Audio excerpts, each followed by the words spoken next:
Well, we left our homes up in Bristol Bay for the waters of Miami shore. With a hippo at the helm and our severance pay, we fly the pirate flag once more. Pirate radio with the ship and crew, we get wind in our sails and the sky is blue. There's a devil up our nose, so much work to do. Pirate radio. Well, the ship is a wreck, shit stains the deck as Michael hollers fellas make more. And Billy is a worry that he's got the scurvy, cause Chris ate all the limes in store. Pirate radio with the ship and crew, we get wind in our sails and the sky is blue. There's a devil up our nose, so much work to do. Pirate radio. Now Roy is a chum when he's on the rum, he's the glue when we spring a leak. And Stu is a mess, he does less and less, and Greg sounded worse each week. Pirate radio with the ship and crew, we get wind in our sails and the sky is blue. There's a devil up our nose, so much work to do. Pirate radio. Someone yelled ahoy, who the hell's cabin boy? Somebody named Tony, who knows? Once we got the skip, well, Amin jumped ship, cause he knew we would sail to gold. Pirate radio with the ship and crew, we get wind in our sails and the sky is blue. There's a devil up our nose, so much work to do for the pirate radio. So Gary Allen is the line. Right.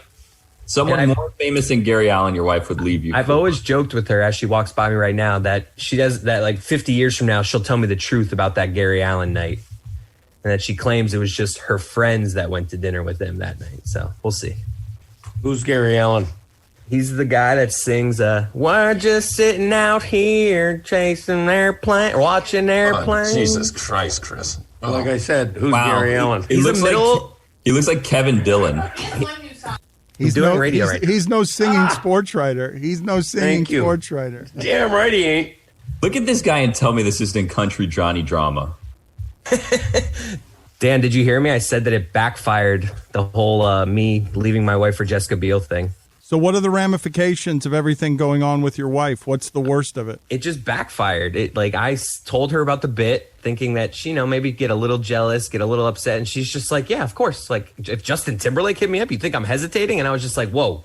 I was like explaining a bit to you that I did on air, and now we're off air, and you're just telling me that you would leave me for Justin Timberlake. So it backfired. Gary Allen, I like that description. Johnny Drama of country music. Like that is look him up. Look him up. Well, but just that description, I really don't have to based on that description. You've described someone that I never want to have to look up for any reason. It's not bad enough that I'm not particularly interested in country music, unless it's Terry Bradshaw singing the last word in Lonesome Is Always Me. That's the only kind of country music that I'm interested in. But if you add the Johnny Drama element, speaking of Johnny Drama, Greg Cote of the Miami Herald in with us. No back in my day today, but I avowed. He says he expects one next week, which means nothing. Like expecting one next week. I expect one every week. How's that working out for me? But we've had. I do anticipate having one next week if all things go. Well, I'm now skittish, Mike, because here's what's happening. Me too. Greg Cote won last week. He managed to corner me and Chris Cote and somehow checkmated us by just bringing in the audience to applaud what was accused of being a hastily put together, back in my day, the topic given by his son on Sunday that all of a sudden became something that was very personally memorable to Greg Cote, personally spoke to his pain, and he was very hurt by that. And we had a fight, and both me and Chris had to apologize to him because he won. He turned the audience against us, and he ended up winning by just basically playing the mortality card. Yeah. Basically, look, I wrote something serious about youth and mortality, and you guys didn't laugh, and you're not supposed to laugh because this was me letting you peek behind the curtain at my vulnerability. An underrated aspect of last week's Back in My Day was him waxing poetic about going to the comic book store in the mid-90s as if he were some sort of teenager. I believe he was like 53 at the time. But I'm on Team Greg when it comes to this Back in My Day beef right now because I prefer Back in My Day being a weekly benchmark, and you understand that you're going to give up some quality occasionally when that happens. They're not all going to be like certified 5-star bangers. last week was not a certified 5-star banger, but it was a back in my day, which was important to me that we got. And you guys just started lashing out at Greg, and I didn't see the point in that. And it's fair commentary, and it's why Chris and I both apologized to him. And furthermore, I used Chris as a freckled meat shield because Chris was absolutely the reason. I let it. You get frustrated earlier with your father than any of us. It's the nature of father-son relationship.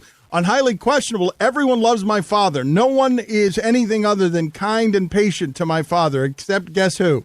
Me, because he's my father, and he doesn't recognize that I'm in charge of everything, or was, because he became the star of the show, and then when he quit the show ended. But he wasn't respecting me as anything other than his son. And Chris, no matter where you arrive in life, your father will never respect you as anything other than the little boy whose diapers he didn't change because he didn't have to learn anything next to his wife. She learned everything, and he just became a 65-year-old toddler who walks through comic book stores at 50 years old.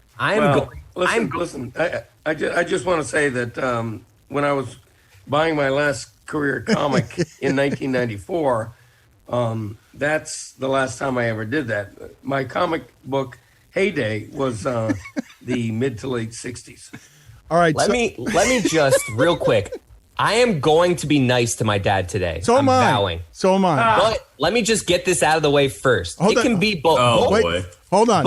I'm going to say go the same thing you're saying because we've interrupted each other about 50 times in the last 10 seconds, and it started with your dad when you clearly were going to talk. Our apologies. Stugotz is not here today. Our chemistry is going to be off somewhat because we're running the offense through Cody. And good luck with that because his son just wanted to talk about his frustrations with his dad, made it clear he wanted to talk on the Zoom, but his dad wanted to talk, and his dad has not learned anything. Nothing. He has not learned how to make his phone stop ringing. He has not learned how to mute the Zoom. He has not learned how to not talk when others are talking. That should be the end. Chris, say what you've got to say, and that should be the end of us being mean to your dad today because I need to be nice to your dad today, and you need to be nice to your dad today. I'm going to be nice, and I apologize for how mean we were to his back in my day. But two things can be true.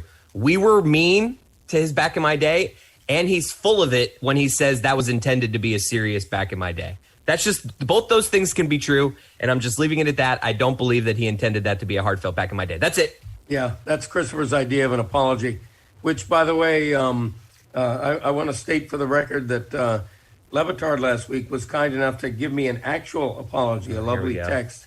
Christopher gave me an apology on Twitter, not directly. And, dads don't forget things like that. And then we had a conversation where I gave you an apology, and then you made me redo it on the Greg Cote show. All right, let's get over this. I'm going to read my apology that was private to Greg Cote. I'm going to read it publicly, even though he interrupted us again with a stray hey there because he doesn't know when anyone's trying to talk. Thank you. I love you. I'm sorry. I'll do better next week. I'm under stress. It comes out wrong. I should have been nice. I shouldn't have been mean. I fell on the wrong side of mean. I shouldn't have hurt you. Sorry.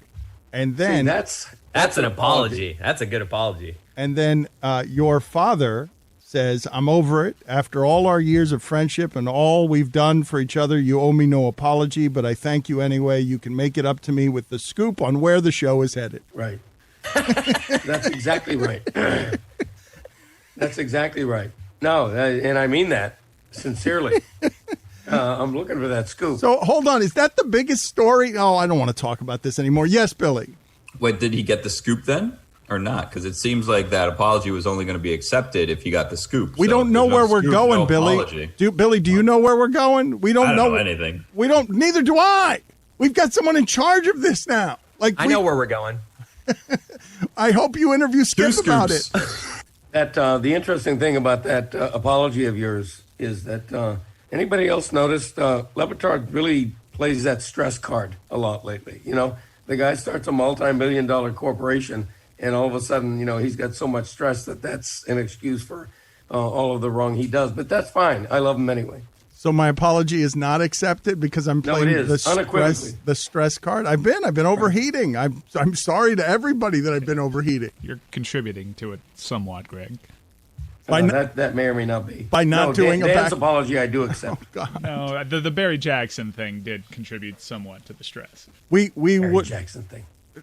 Yeah, the Barry Jackson. I'm sorry, thing. am I picking at old wounds? I'm sorry. We're moving on. We're getting better, but, you're a contributor.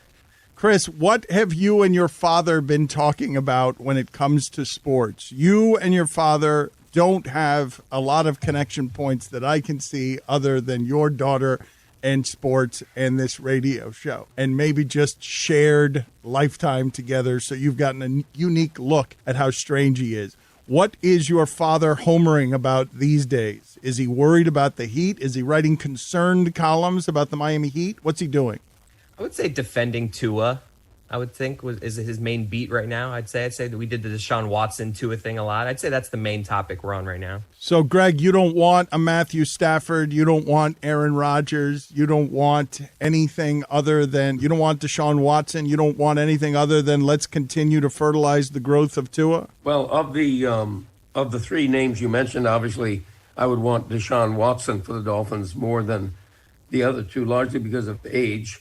But, all of it depends on cost, right? Like if you have to spend 2 first-round draft picks for Laramie Tunsil, then what on earth is Deshaun Watson going to cost? Are you giving up 3 first rounds and 2 second rounds and 3 star players?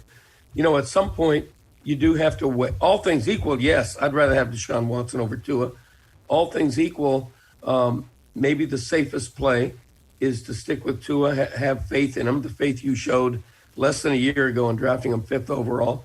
Surround him with elite receivers and another blocker and this and that, a running back, and then see what he becomes. Allow him to see what he becomes. Why is it that you are making the standard price 2 first rounds for Laramie Tunsil? That got everyone fired and is the reason, or one of the reasons, Deshaun Watson wants to leave right now. That's not the standard. They clearly overpaid and cleaned house because of how silly all that was. The standard can't be, if that's the cost they're willing to pay for Laramie Tunsil, then what do they get back? Twice that. They made a bad trade that gave up too much for a left tackle. That doesn't make that the price tag for everybody in the league on Deshaun Watson. No, but it's a standard. I mean, it's something to look at when you figure what's the going price for Deshaun Watson. Nobody knows exactly, but certainly what's out there is that you may have to spend 3 first-round draft picks. Greg, why can't I make the standard DeAndre Hopkins? Why can't I say that's the standard? You can get DeAndre Hopkins for something less than a first-round pick. Dan, everyone's going to be in on Deshaun Watson. Deshaun Watson, if he does indeed get traded, should, and I know it's a Texan, so we'll see, should fetch the biggest haul in NFL history. The Dolphins are in an advantageous position because they have draft capital. They have a young quarterback that the jury's still out on, has had good moments, has had unimpressive moments. But Adam Schefter tweeted out yesterday that in his estimation, 10 starting quarterbacks in the NFL are locked into their teams. He's setting the over-under at 18 quarterbacks they're going to be changing. If you don't want to go in and risk all your draft capital, you're not completely sold on the idea of giving so much up for Deshaun Watson, Matthew Stafford is a good option, and I think everyone on this Zoom would agree, for the moment, is an upgrade over Tua. He'll be available. Aaron Rodgers might be available. You're going to have a lot of good quarterbacks at varying prices, and if you really desperately want to improve that quarterback position, say Aaron Rodgers goes to San Francisco. Not that I think Jimmy Garoppolo is any sort of upgrade over Tua, but there are going to be so many quarterback options, including in the draft, that the Dolphins are sitting pretty, I think. Is Aaron Rodgers, is that real? Because LaFleur said after the game, good God, what are you guys talking about? I hope Aaron Rodgers is back. Is it real? It only becomes real if Aaron Rodgers turns that disappointment to public anger. He's already done it. He that's why everyone assumes that this is a real contest now, because he himself holds the cards. Adam Schefter says as much. Been reading a lot of Adam Schefter, as you can tell. And if Aaron Rodgers is point blank, if Aaron Rodgers wants to go, Green Bay will make it happen. They have his replacement already in Jordan Love. So that's so. How many years? He's got 2 years left on his contract, but the way that Adam Schefter positioned it is Aaron Rodgers, if he wants to go, he can go. And Greg, that's not interesting to you. If you're anybody in the league, if you're a step away, let's do it another way, because I understand the Dolphins have Tua, but let me attack this from another angle. Let me say, you're a step away from the playoffs. You can add Aaron Rodgers. Isn't just about every team in the league saying yes to that? And are the Dolphins saying no to that just because of Tua? Right. I think the premise is a little faulty the Dolphins aren't a step away, and that was proven the way that they lost to Buffalo to blow a playoff shot to end the season. I don't think, it depends what you're looking for. I mean, Aaron Rodgers is going to be really good for another couple of years.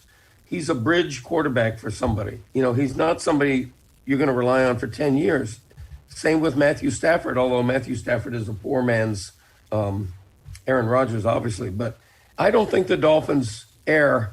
I don't think they have a bad choice here. Whether they go all in for a Deshaun Watson or an Aaron Rodgers, whether they have faith and build and invest in Tua, I don't think either is a bad option. The point is the Dolphins have to be right. And that's something they haven't been a lot over the last 20 years, is right on major decisions. And they just have to nail this one. Whether they go all in, whether they stick with Tua, it just has to turn out right. Man, I'm trying to figure out in my head. 3 years with Aaron Rodgers. What does Deshaun Watson have left? Like 10 years? Yeah, he's 25. Guys, help me, please. Someone in this chat, help me. Because under almost any other circumstances in the hypothetical, Greg, they were very much a step away from the playoffs. That's indisputable. The Dolphins were just a step away from the playoffs. Any other hypothetical I offer you where I'm not giving you the emotion of the attachments or context, I'm simply saying to you, guys, team away from the playoffs by a step, not sure about its quarterback situation, has a chance to land the MVP of the league. We're not even disputing what it costs right now. We're not talking about, is it going to cost too much? We're simply talking about the skeletal framework of the hypothetical team away from the playoffs by a step, has a quarterback question, can add the MVP of the league. And the people on this Zoom are saying no to that? That's what I'm hearing from. You're saying there is no bad decision, Greg, but I think that in the hypothetical, almost everyone says yes to that. I didn't hear that at all. I think the Miami Dolphins are in a position where they can say no to Aaron Rodgers if they want. They can also say yes. It depends. Do I like a 33-year-old Matthew Stafford? And maybe I can extend his prime a little bit more than I can extend Aaron Rodgers. What is that going to cost me? Is that going to cost me a late first-round draft pick? Do I go all in on Deshaun Watson, who's in his mid-20s, absolutely, if he stays healthy, is going to be a great quarterback for quite some time. So you have different options, and Greg seems to be, in just reading him, he doesn't want to give up a lot. He's a little stingy with his draft capital. He doesn't want to give up impact players. So a Stafford or an Aaron Rodgers or any quarterback that finds himself out is a great option. No, but I think you guys got it wrong if you think this is degrees of value here, because Deshaun Watson, of course, is going to cost you more than the other two guys we're talking about. But if you think you can get Aaron Rodgers cheap, you're insane. You're an insane person if you think you can get Aaron Rodgers cheap. I think if it's cheap, that's what I kind of agree with Dan here. Like when Mike said you can get Aaron for easy, I'm down for that. Let's sign up for that. If I don't have to give up a lot, Aaron is what I want. I was saying cheap comparable to the package that Deshaun Watson is going to fetch. Okay, but let's discuss that. Let's discuss that then. Let's figure out what that is there. You guys tell me where the mark is, because these then become your choices at quarterback. Do you trade? Do you give up on Tua for any one of the following, or which of the following? And Greg already told you which of the following is the choice for him, I think. You can either get rid of Tua and start from ground zero with the best young quarterback ever available who's going to get the biggest haul for him. In exchange, you're going to do some decimation to your future by saying this position matters this much this way now for all the reasons Mike enumerated. There are going to be 18 teams bidding for this. Although, it should be mentioned, Deshaun Watson does have his no-trade clause. So if he makes a mess of things and says, right now it's just two teams that we know that he's interested in, if he says it's limited to those two teams, then obviously the price goes down a little bit. Okay, so fewer or less cost than that is Aaron Rodgers because of the age, and only because of the age, because even at this age, Aaron Rodgers was a good deal better than Deshaun Watson this year. The age is paramount here, but you also can't close the door on the Packers wanting to do right by a franchise superstar. If Aaron Rodgers ends up saying to the Green Bay Packers, I've given you all that I want, and I want to go to blank, I think the Packers are going to try to do right by Aaron Rodgers and not just try to ship him to Tennessee. So, Chris, now you've got that in play. You've got Aaron Rodgers at a decent cost. This is fun, man. Well, this is fun. Who do I want? Deshaun Watson, Aaron Rodgers, Tua. You want I to love throw it this out to game. callers? Or Matthew Stafford, pretty cheap, one would imagine. I don't take know. him out of there. You don't want Stafford. You don't He's want not in this Stafford? conversation. I think Stafford is such a good option because they're talking about him fetching, like the Saints being in and just having to give up their late first-round draft pick. I think Stafford is such an obvious upgrade for so many teams. I think, at a Greg cheap Cote, price. is that not your favorite? Like, it feels like that's the choice you would make. It feels like you wouldn't just ride it out with Tua and defend him. The choice would be Stafford cheap for you. Well, what does cheap mean? I would give up an 18th pick overall. I think I would give up a mid to low first-round draft pick for a guy like Matthew Stafford. But, they have invested their public faith in Tua. Okay, they think he's going to be really, really good. So at what point does that tip? What is the tipping point there? Would you give up 3 first-round draft picks plus for Deshaun Watson? Would you give up 2 plus for a 35-year-old Aaron Rodgers? I think Aaron Rodgers and Deshaun are absolutely upgrades over Tua. There's no question about it. Arguable with Stafford. But No, what do it's you give not. up? It's not arguable. Yeah, it's arguable, not, and that I'm going to argue with you because there's no way that you can put Tua in Stafford's class right now. There's just no way. When I factor in age and the ceiling for Tua, I think that's arguable. I think that's in the argument. Whereas Deshaun and Aaron Rodgers obviously are tiers above TIER. That's the thing with Aaron Rodgers, right? If this crazy scenario happens where you get Aaron Rodgers, you're kind of going the opposite way of everything that you've been doing so far, right? Where you're building towards this future, trust this vision that Coach Flo has and the new Dolphins and this and that.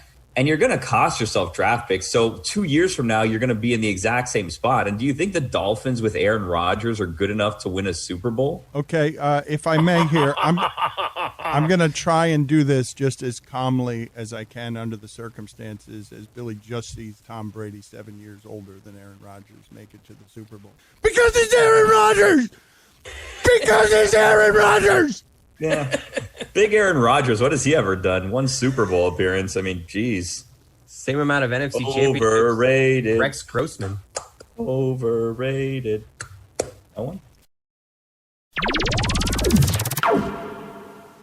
You guys want to talk about this Heat disastrous season so far? I mean, the good news is we had Tyler Hero make a leap within this season with nobody else on the court, and now Bam Adebayo is showing that he could be prime Kevin Garnett.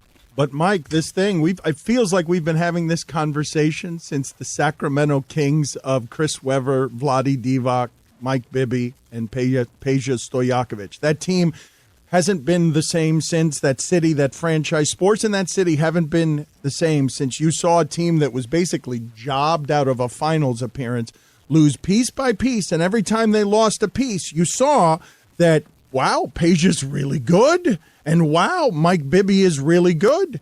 And wow, Vlade Divac is really good. But every time they lost one of those pieces, they became slightly less good as a team. And what you have is the Kevin Love scenario, where if he's your best player, he's going to look like a number one, and your team's never going to win. It's one of the things that makes me scratch my head about Bradley Beal, even though I know Bradley Beal is excellent, is the idea, man, you can't make anyone ever get close to winning. You can't help by being the number one guy get anyone to the top tier. And right now, Hero and Bam are not the same. Yeah. Without Jimmy out there. They are better players statistically, and the team is worse. I think it shows how good Jimmy Butler is. Keep in mind, this is not just Jimmy Butler. They've been absolutely wrecked by this thing. I do think the Heat will be better ultimately because of this. I also think they're going to draw a really tough first-round matchup just because of where things are right now. But the difference between the Sacramento Kings and the exciting things that are going on with the development of Tyler Hero before he was pulled out of the lineup and Bam Adebayo is they're super young. These are players that are still ascending. We're trying to figure out what their ceiling can be. And Bam's ceiling just keeps going higher and higher. He's being forced to be aggressive, which I think is a good thing because that mid-range jumper is clean, and it's there for him if he wants it. And we're all screaming, be more aggressive. We saw in the finals him kind of shrink in that moment because it was available to him and him not fully trust himself. Well, he was injured. injured. He knows he can. He was injured. Yeah, that's very true and fair to Bam Adebayo. But He's better year over year. This is a player that can be one of those superstars. When you talk about, well, the Miami Heat are a fluke, no one is really accounting for how much better Tyler Hero and Bam Adebayo can be. I want to ask Greg Cote about whether or not he's concerned about the Heat, but the first thing that I wanted to ask you about as it relates to Bam Adebayo is we sort of skipped past, not really, because we did pause for a second, but we sort of skipped past the idea of you said shrunk in the finals, and I said, well, he was hurt. And it made me think about this. You made this correction of me earlier last week when I was saying Tom Brady just finished Drew Brees. We all watched it. And you're pointing out, well, all those broken ribs and a collapsed lung, is that even fair to sort of make an assessment that's what Drew Brees is now as he's hurrying to get back from collapsed lung situation? I would hate. Can you imagine, Greg, as temperamental as you are on this show, and forgive me that my voice, it's the first time it's ever been injured by doing something on the show, but going for the screaming Aaron Rodgers joke has harmed the franchise. Has harmed the thing that makes me money right now because I cannot talk without. Yes, it is. It's funny. But, Greg, what do you do with what it is that I'm saying? Is it fair what we do to athletes there when we never know how hurt they actually are? They're living in a workplace that refuses to make anything in the way of public excuses because they're viewed as not masculine enough and the environment is testosterone-soaked. You do what, though, as a sensitive person with the idea of not being able to explain away your mistakes?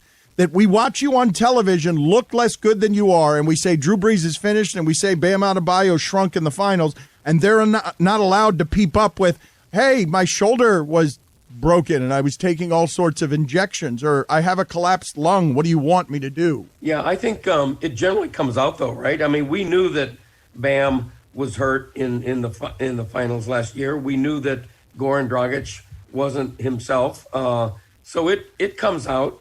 But the Heat, it's almost like the finals were a mirage. Did that really happen?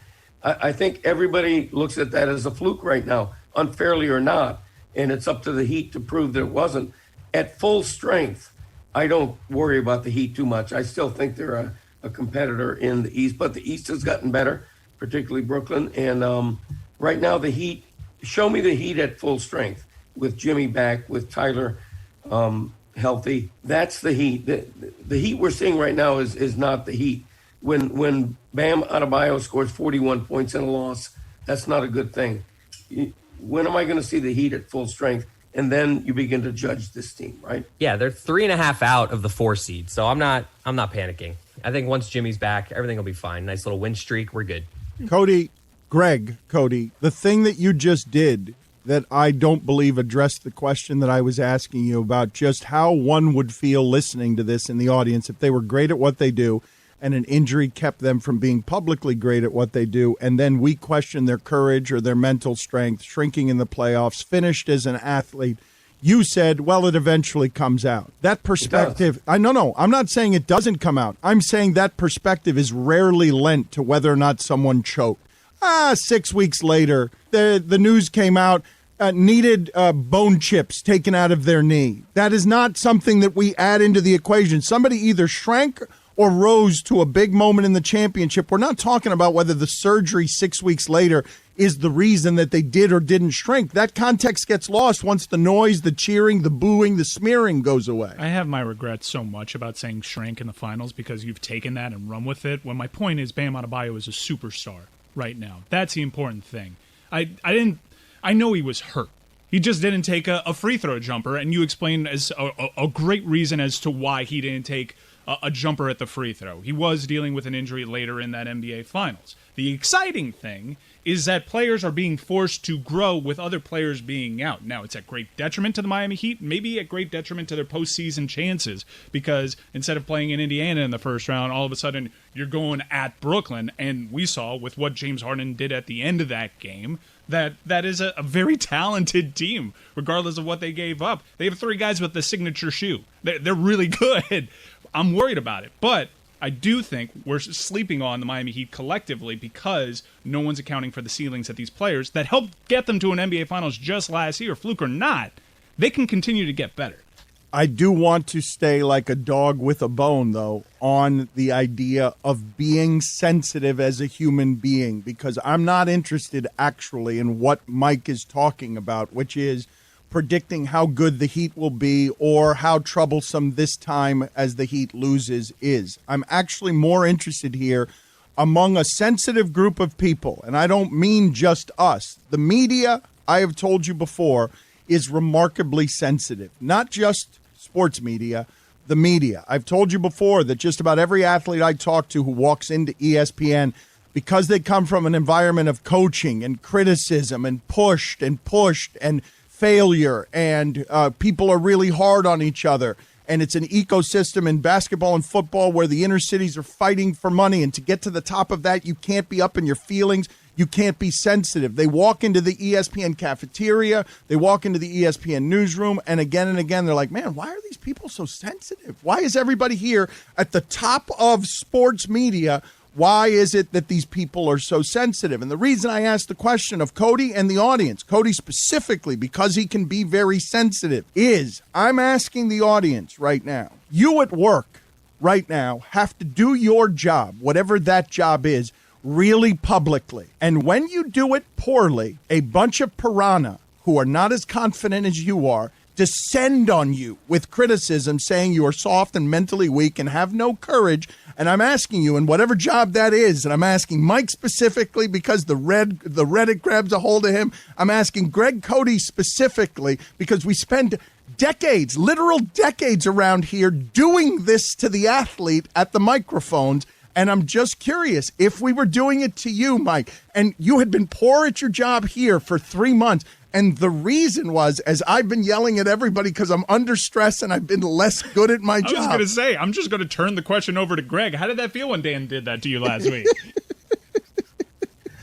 Look, the weird thing about sports and athletes, right? Everybody plays with pain, quote unquote. It's the great mantra in sports. We all play with pain. That's what athletes do. They brag about it. It's their medal of honor. Patrick Mahomes had a turf toe in the last game, not just getting over a concussion. He played fabulously. Had he thrown 4 interceptions, maybe they blame the turf toe. I don't know. But if you're going to play with pain, play with pain. Rise to the occasion. I am a sensitive person. I do have sympathy for athletes who are not totally fit but playing anyway. I congratulate them for that effort. But, you have to be responsible for your own performance, no matter your level of pain. I don't think it's excuse making. I don't want to hear an excuse from an athlete. And wow, it's just amazing. The guy who didn't do his back in my day today. Like it's amazing that you can do this with a straight face. Remember, we're being nice. I know, but I just can't believe he does that. I don't want to hear about your pain, their excuses. If Greg didn't do his job well, do you think accountability is what you're going to get? If what caused him not doing his job well was pain, do you really believe that you would just suck it up and not say anything? We balance that, though, right? I mean, we know that Bam Adebayo was not healthy in the playoffs last season, in the finals, rather. That's why I'm not too critical of his performance. I don't think he choked. I think he wasn't healthy. But at the same time, athletes occasionally rise above that and play well despite their physical problems. And my voice right now is an example. I'm not playing healthy right now, but I'm not making excuses. Okay, It's because he's just made an excuse. That tough. Yes, he just made an excuse. It's tough being me. It's tough being me trying to do a show with chemistry with you. Look at how he vigorously sips at his drink immediately. Trying to make my voice better. Christ. I'm going to try to be nice today. I am. I'm going to try, and I'm going to fail. I'm going to fail, but I'm as our voices slowly deteriorate, as the both of us. And this is me, okay? Look, I have just been punished. This is like some sort of haunting horror movie. I have just been punished in the last segment by simply screaming to make a joke. I am now trying to do the show also in pain, and I sound funny. You sound bad. I know, because I have done damage to my voice by yelling an Aaron Rodgers joke that I'm assuming the audience still hasn't forgiven me because it went out over offices and everywhere else in a way that was way too loud. Well, this is a podcast, Dan. They haven't heard of it yet. When they hear it. Oh, okay. They're going to hear it the moment that this is being said. Okay. I'm sorry. I misunderstood you. Not making excuses. They already heard it if they're hearing this. That is correct. Very true. That is correct. They've already Unless I heard it. skip past it, which is an option. Okay, that is an option. Now I've got to do the show that way. Yeah. I've got to do the show for the people. Yeah. Go ahead and give a reset, just in case. Okay, I'm so overthinking it. I don't explain the joke quite enough already. Time and temp. Okay, so I have to. All right, that's fine. 8:45 Eastern right now as I'm taping this, not live to those of you listening by podcast. If you're just joining us, not having heard what we were talking about when I strained my voice and fast forwarded through that part, I was making an Aaron Rodgers joke, blowing off Billy's eyebrows, screaming at him because he didn't want Aaron Rodgers. 74 degrees and sunny. I-95 all clear. That's never true.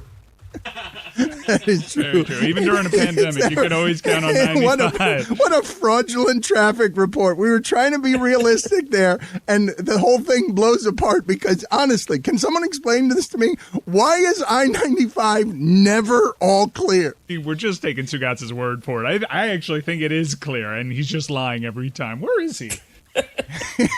Where is Stugotz? This is the Dan Le Batard Show with the Stugotz Podcast.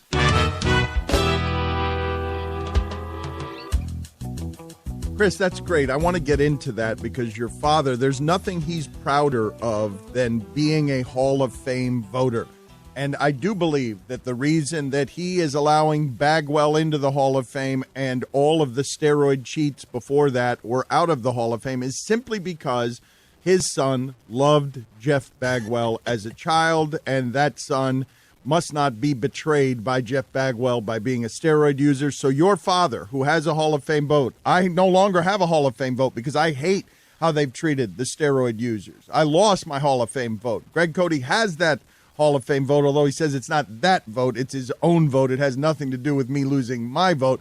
Regardless, the point is we had a change of Supreme Court justices, and Trump snuck in one of those alt-righters and changed the entire voting system. I got kicked out, and now Greg Cote is in. Greg Cote has softened some on should steroid-tainted guys like Barry Bonds and Roger Clemens be in the Hall of Fame. But the guy, you guys see who might get in? You guys see that only one person might get in? And it is the person that would be amazing in terms of making for copy and controversy and talk radio. It is the person in these inflamed times, a guy who left ESPN, too hot for ESPN because he was not woke enough. And now he's gone the route, Curt Schilling has, of being a total right-wing nut job who's totally scary, like a really scary belief system that you've seen all over our country in ways that make people fight. And so I'm reading here from Ben Carrington on Twitter. And he writes the following, because we've been fighting with words for a while here in a way that seems silly. I've told you before, snowflake by itself, nice, delightful thing. No one had any issues with snowflakes. Then it got weaponized as one of those words.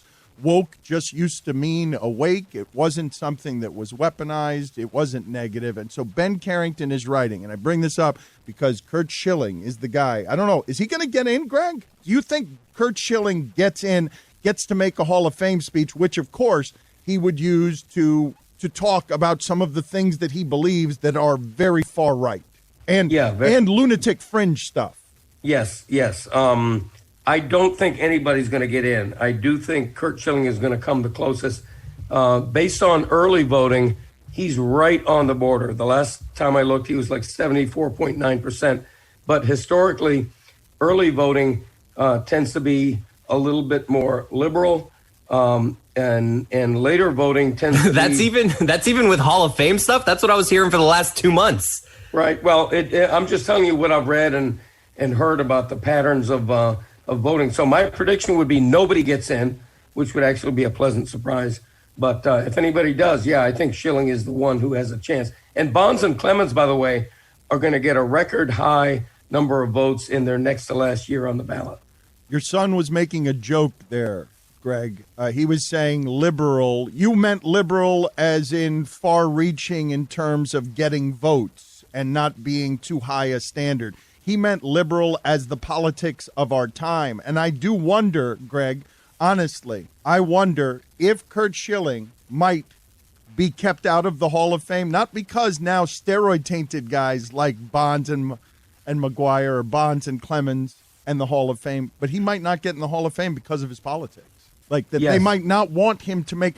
If these gatekeepers, the sanctimonious people who have kicked me out of their club, I believe that they might vote for a guy as less than because they don't believe in his politics and they don't want his speech on a baseball stage. I do believe that that's something that could happen, don't you? Because I've seen him railing, and not incorrectly, by the way, about a media member in Philadelphia, a late media member who is no longer with us, who was very critical of Curt Schilling and then had a past that included pedophilia before we were smoking that stuff out.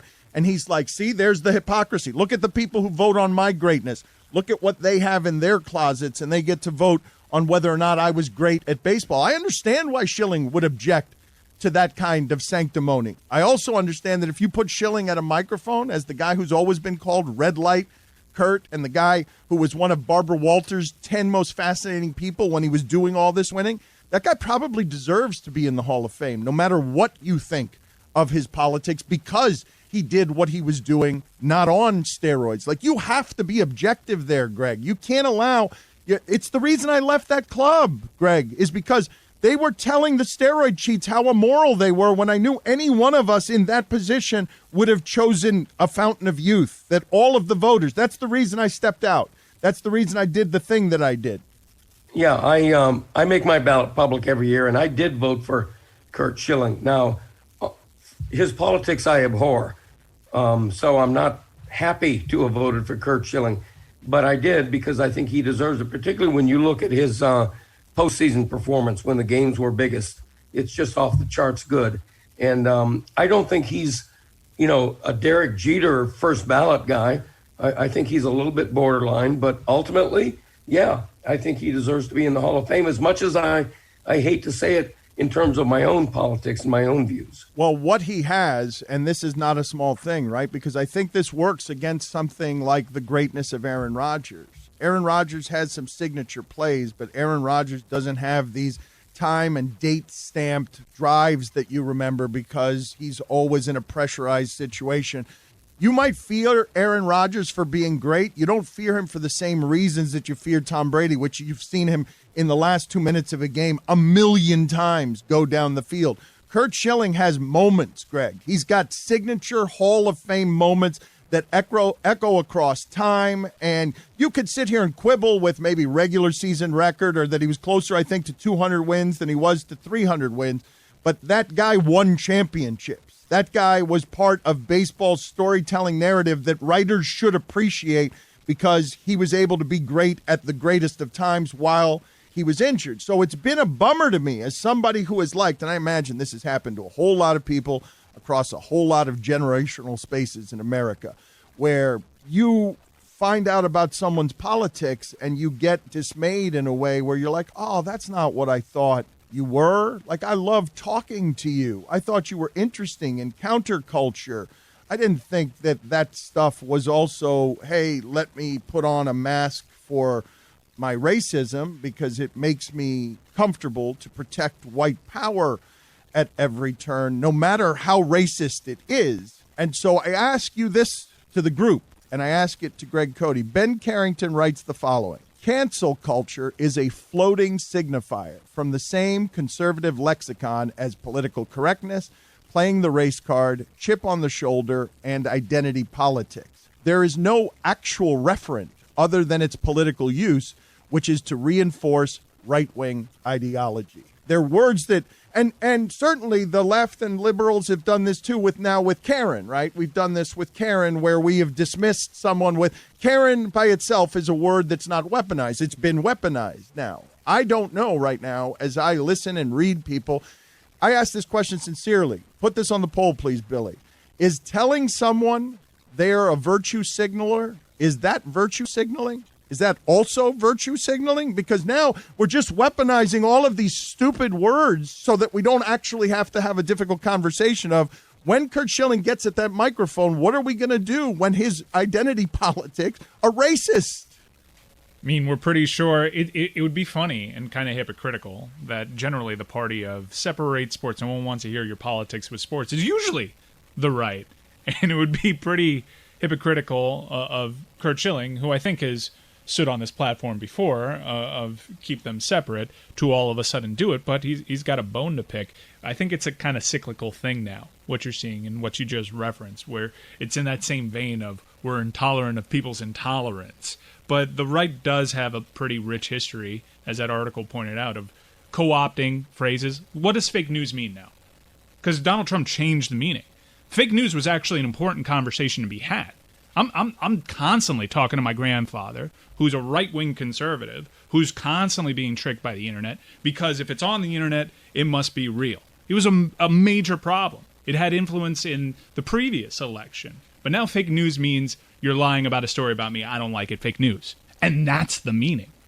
Well, if I may, Greg, because I don't know how much difficulty you have had in your own life, in your own family, among your own friends with what these discomforts are. But this part is uncomfortable to me, and I'm going to explain it to the audience in the name of transparency, because going through the last year that we have gone through, never mind pandemic and crisis and everything else that's going on, okay, as I've had some stuff happen with my family that I'll tell you about at some point, but was really super uncomfortable and private and a little bit nuts and just too private for me to share right now. But I will try to talk around it some so that you understand some of what just happened in America as it relates specifically to Cubans in this country. And as you saw, and as many of you heard, because we're a national show from Miami, I mean, I think if you were listening, you heard Billy Corben got a movie made during that time about Cuban Americans on HBO that got made very quickly here out of Miami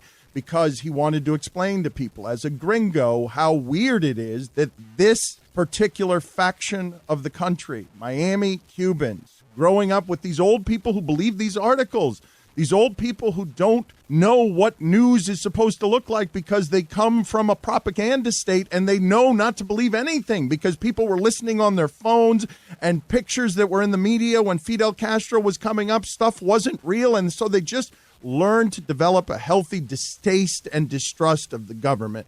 And somehow we're ensnared in that particular orange racist turd's not subtle racism, because the greater fear to them than racism was, I don't want to lose freedom. And Donald Trump somehow, even though I'm looking at it, Greg, I'm looking at it and I'm like, how does Donald Trump, how can that possibly represent something that's protecting freedom to you? How can it look like that? How's that what you're seeing? And it's because they came from communism and I didn't, Greg. It's because they've seen some things that I haven't seen. They suffered things with propaganda that I wouldn't understand. They fled that because they wanted freedom, and freedom has looked like America. And to me, we spent the entire year with freedom feeling like it was under siege. Yeah, to them, the first thing. But to them, to older Cubans, what it ends up feeling like, Greg, excuse me, is like freedom is under siege, not because people are storming the Capitol, but because Biden won and Trump is not the dictator, that Biden is the symbol for socialism when he's clearly a moderate and a mediocre politician. And all of which is to say, Greg, my point is, and I've wandered all over the place because I don't care about the politics. I'm telling you about the deeply human, personal thing that has happened, I imagine, all over Miami with families where we're looking at each other sideways and we can't even talk about this stuff. We're seeing totally different things when we talk about this stuff. I'm going to seize on something that you said. I can't abide by you calling Joe Biden a mediocre politician when he's been a politician for 50 years, was a vice president, and received more votes than any president in an election history. What exactly about his career is mediocre? You think that he is impressive as a leader and was chosen because of the merits of his politics? No, I think he was chosen political skill. I think he was chosen because he was obviously older in his political career. I'm just saying, didn't Stacey Abrams just save his entire presidency? Wasn't it going to go? If he lost Georgia, he still would have won the election. No, before that, when we were still in the primaries, before that, when it was James Clyburn from South Carolina. South Carolina. The South Carolina yes, I'm sorry. primary. Forgive me. Yes. Yeah, but It's just he won, yes, in part because it was an indictment on Trump's presidency, but that doesn't mean you have to sideswipe a person who's had one of the more illustrious careers in U.S. politics history. Okay, forgive me. Fine. Well, it's just very critical of you, and I don't understand why he's mediocre. Because I don't care about taking a side on this between Democrats and Republicans. But you just did by calling him mediocre. But did I? Yeah. Is it like public speaking though? Why is he mediocre? Yeah. Is it the speech impediment, Dan? What is it about Joe Biden, our U.S. president, number 46, that you don't like? Okay. Unimpressive? I'm impressed by him. Now what?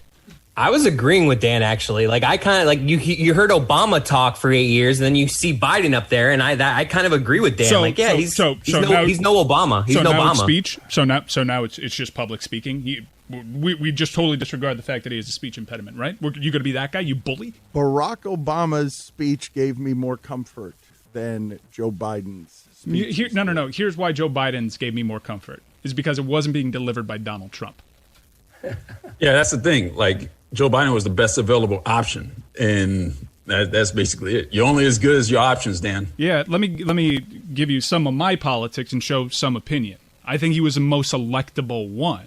And while he got the most votes in U.S. presidential history, Donald Trump absolutely enthused his base. That red wave that they were talking about, it was real. He got 75 million votes. He got more people to vote for him this time around, believe it or not, than 4 years ago. You needed someone that can bring that energetic base from the left, the Bernie supporters, the AOC, the more left part of your party. I'm not going to go there. I'm not. You like to put labels on the stuff. Socialists, the self-billed democratic socialists. Let's go with that. You need a moderate to appeal to a lot of Republicans because Donald Trump could never really get past the fact that there were Republicans that were so ashamed of how he was acting that voted for Joe Biden. When he's looking at, well, look at the number of registered Republicans and look who votes for Joe Biden. I'm a registered Republican. I registered Republican when I was 18. I haven't voted Republican in God knows when. But it's an indictment on what he was doing. That being said, if you hold up Joe Biden's political career, being in the Senate for, decades on end, being vice president for the first black president, being part of an administration that brought about Obamacare, he has a very impressive resume. Okay, fair enough. I will walk it back. I will not say that he's a mediocre career politician. You're going to get aggregated. This is the reason. Why would I get aggregated? You know what's happening here? You seize on me saying Bam Adebayo choked, and I'm coming for you. Well, how do you feel about Cubans in politics, such as the Diaz-Balart brothers or Marco Rubio, who subscribe to it's awful. Republican? It's awful. Look, I don't side with my people on this. That's the thing that I'm breaking against in Miami, that I care about the way that I do. In this market that I've tried to prove at every turn that I really care and think it's important that people hear what Cubans think. It's why look, man, if you were listening to South Beach Sessions, Billy Corben and Adam McKay were put together to make a movie so that HBO quickly before the election could explain to people how it is and why it is that Cubans are conflicted on this subject, how I can be where I am and Jorge Masvidal is where he is. Like, what I was trying to explain it best I could. Billy Corben, I thought, did a great job in the movie on HBO explaining to you how it is that Cubans arrive here. And he did so through the story of Elian, which is as lonely as I've ever felt in America, trying to explain to people how it is and why it is Miami is so much different than the rest of the country. I've never felt more like an alien, a foreigner in the only country I've ever been in America, I've ever lived in, than during the Elian stuff when I was trying to explain to America, basically, no, man, that kid needs to stay here. That kid needs to stay here. That his mother died. His mother died in the ocean trying to get him here. Yeah, his father is back in Cuba, but he needs to stay here. And America's like, what are you talking about? You got to send that kid back to his father.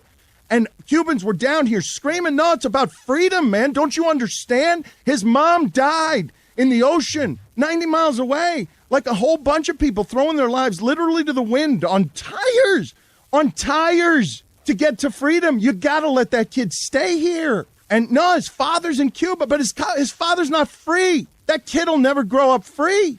That kid's going to die in Cuba not knowing what it is to be free. You got to keep him here. with his family. That's where it felt loneliest. And to see Marco Rubio being just that, one of those robots, ambition robots that my culture does a very good job of producing.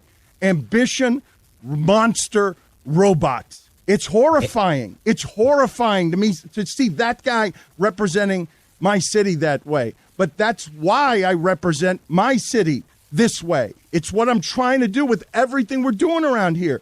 I don't ride with this stuff in a way that's been very public and has caused me a great many problems. I don't ride with this stuff because I feel like America, with the freedoms handed down from my parents that I did not earn, they were given to me. They made all the sacrifices so that I wouldn't have to make one goddamn compromise in anything I ever did. They did that for me by getting to freedom. And I wasn't talking about that stuff over the last year as it threatened my freedom, my family, my work. And it was horrifying to experience the last year the way that we did. Oh, we're playing all the hits today.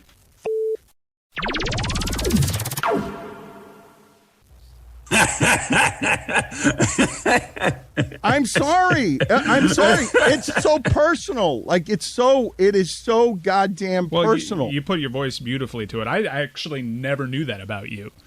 So is Curt Schilling getting in or not? Isn't there a character clause or morals clause in these Hall of Fame votes? There is, actually. So there you go. But then again, Ty Cobb's in the Hall of Fame. So, Greg, what are you going to do? Or what did you do? And what do you think should happen? Like, what are you rooting for? Because the part that's confusing to me, Greg, and this is something that gets tied up in... I'm sorry, Roy, but what's the moral clause that we're invoking around Curt Schilling? The fact that he's an asshole? Well, no, it's not just because of that, because if that's the case, then Barry Bonds wouldn't be in the Hall of Fame. Right. Well, I mean, he's not. So, not going. No, there was that. Wasn't that there that tax evasion? Well, I don't want to say tax evasion because we are live right now, or at least I'm in a dress rehearsal as if we are. But there was like some sort of bilking going on. But I think that's a bit of a reach. What's the bilking? It's a character clause more than a morals clause. What's the distinction? That's for Curt Schilling. Is that revolved around his video game company? Yeah, it's a flimsy argument, though. A character clause on Curt Schilling. Like, I don't have to... There's plenty of people that I think are jerks because of their politics, but I don't think that we can punish them via character clause just because we disagree with their politics. And sometimes they get elected president.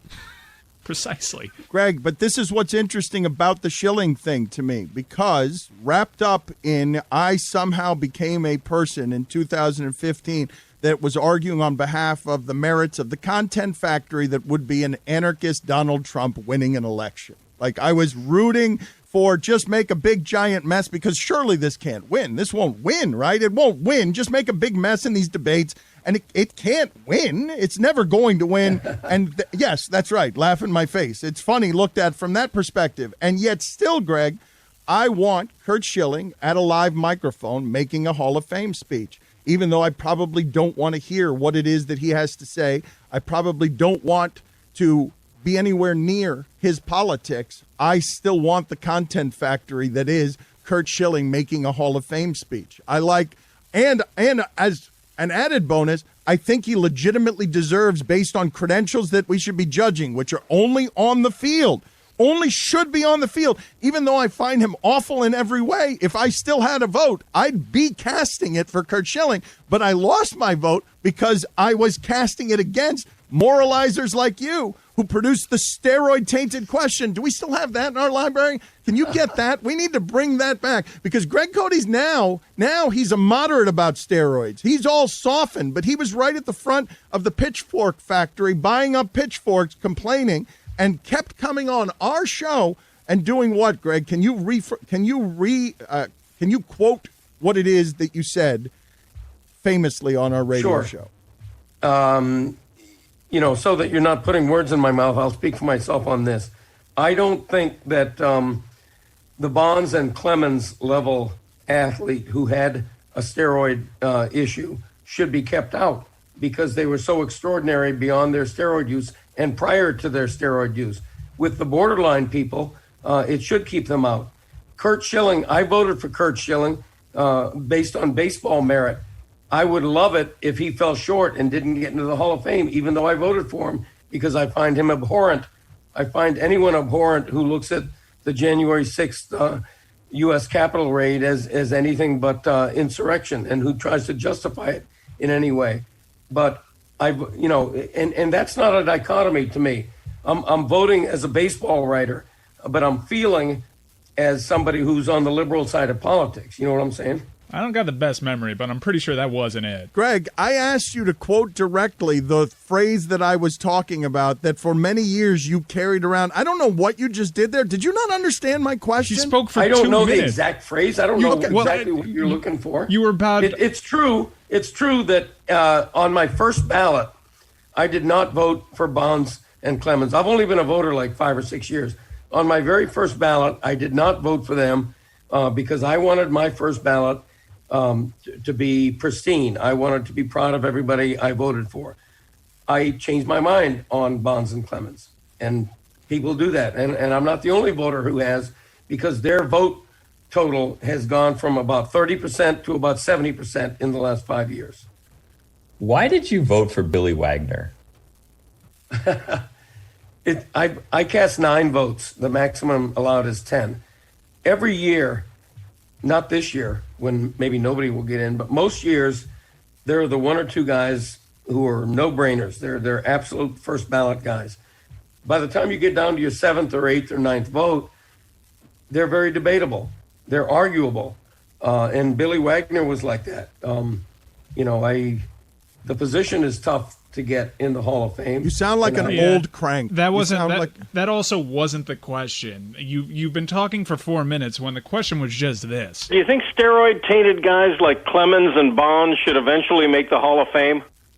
Your voice sounds so much younger there, Greg. I didn't hear dichotomy once in that 4-second Greg, that's clip. what we were asking you for. Across a decade, we kept playing this question because it was your cliched sports radio question. Do you think steroid-tainted guys like Clemens and Bonds should eventually make the Hall of Fame? What the hell are you talking about? You sound so crisp, so clear, not a cough in sight. Listen to you, young man. Do you think steroid-tainted guys like Clemens and Bonds should eventually make the Hall of Fame? You sound like Dennis Miller there, professional broadcaster. No rasp in your voice. Amazing Do you think tactician. steroid-tainted guys like Clemens and Bonds should eventually make the Hall of Fame? I could play that question on a constant loop 400 times and still not match the length of what you thought your question was. Yes, unbelievable. You did not understand at all what I was asking you, which is just to quote yourself, which I would have thought would have been in your wheelhouse given the narcissist that you are. Regardless, Greg, how great would it be if during Super Bowl week, again, this was the only question that we were asking the audience? Do you think steroid-tainted guys like Clemens and Bonds should eventually make the Hall of Fame? We did that for how many years? Was that the last question? That was one of my I think that might be my favorite Greg Cote bit that we have ever done. There have been any number of them, right, where we leave these silences on the radio and he gets furious and starts singing and he hangs up on us and just runs away.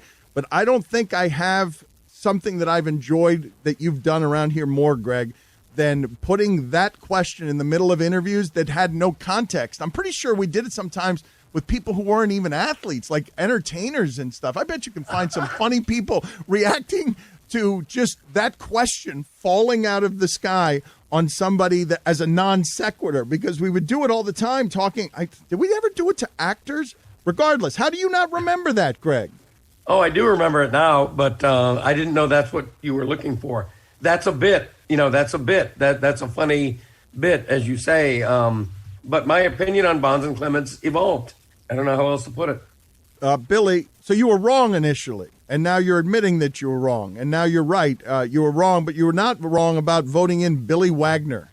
Well, I, like a lot of Hall of Fame voters, ask my kids every year who they think they should vote for. I do, because I respect you and Michael's knowledge of baseball, and I ask your opinion.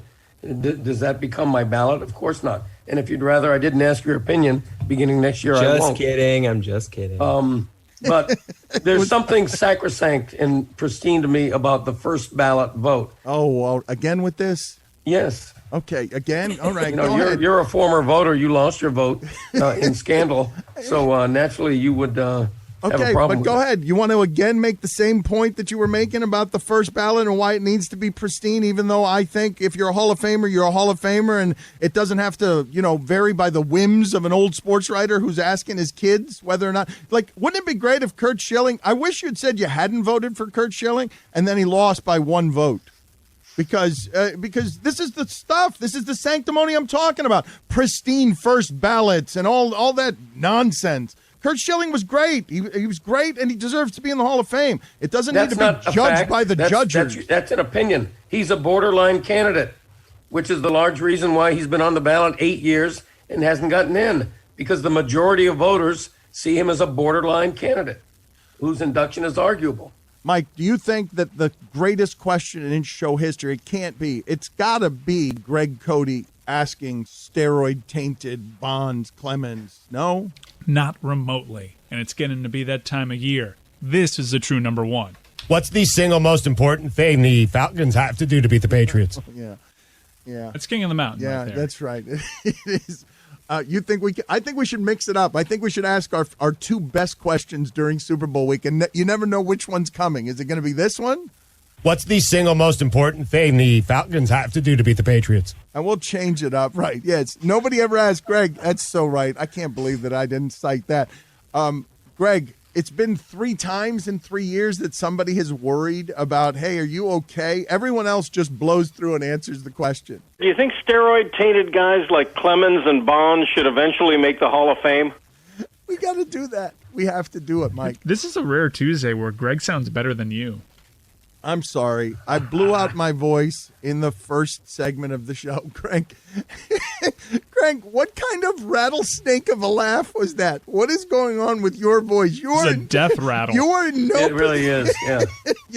You're in no position to mock anyone's voice here, Greg. And are you not in any way shamed by what it is that we're talking about here? You have been the cartoonish, buffoonish, sacred voter that everyone hates over the last 15 minutes, talking about the pristineness of your first ballot. My first ballot was special to me. I never thought I would be a Hall of Fame voter. I was honored to finally get the vote after being a BBWAA member for 10 years. And I was proud of that first ballot. And I didn't want any blemish on my first ballot. And back then, my opinion was, if you've had any steroid past whatsoever, you don't deserve to be in the Hall of Fame. I've evolved on that. Greg, why do you talk about your first ballot like it's your virginity? Why do you talk about it? It is in a way. You're talking about it. It was a special time in my life. I was honored. What are you doing? It's very quick. I found a better question, by the way. I asked my sons what to do. I know where my son made whoopee. I found a better, more famous question in our show's history, of course. No. You love sandwiches, huh? That's King of the Mountain. You love sandwiches, huh? You love sandwiches, huh? All right, Mike, those 3. Virtual Super Bowl week. This is what I'm telling you. We're just going to lob those 3 questions at whoever the crappy guest is that we're going to do. We're going to do Super Bowl week. We're going to do it this year where we're just going to make more fun of it than we ever have by just lobbing these 3 questions in no particular order. Do you think steroid-tainted guys like Clemens and Bonds should eventually make the Hall of Fame? What's the single most important thing the Falcons have to do to beat the Patriots? You love sandwiches, huh? I think that's the great way to fly into a new contract and free agency. I think just ruining Super Bowl week by just asking those questions. Do we have a guest booker? Are we paying a guest booker? No, you want to? Well, how are we going to do Super Bowl week? I know that we have Billy a guest booker and that we're texting our friends. No, I know that Billy does hard work on guest booking, but guest booking is a really hard thing. Allison was very good at it, and when we had Allison at Disney, she taught us a lot of things and helped us. She was doing it for many, many years. I meant it's somewhat. Billy's got enough on his plate, enough things on his plate. Do we have a guest booker so that Billy doesn't have to do so much of that anymore? I'm looking. Who do you think we have? A guest booker? No, it's us. us. Secret employees right now. We've got Chris Whittingham was in the shadows, and then from one moment to the next, Chris Whittingham, you can see him and hear him in the shadows, and so we don't have a lot. He's got such a great laugh in the background, man. Does. But a secret employee, for example, that we're going to introduce the audience to is Bimmel. Bimmel. They're going to start asking. Bimmel is he is Mr. Wolf. This guy, like, we're going to start introducing you to some of the people around here or helping us build this thing in real time in your face and with some people hidden in the shadows. And Greg Cote of the Miami Herald knows nothing, and we can't talk about it around him. And he wants nothing. He's sniffing around the show just because he wants the scoop. But you do realize here, Greg, how musty your Hall of Fame opinions sound, right? That you are the very thing that I left the Hall of Fame because of. You realize that, although you've come around and now you have the vote and I don't. No, I don't acknowledge what you're saying.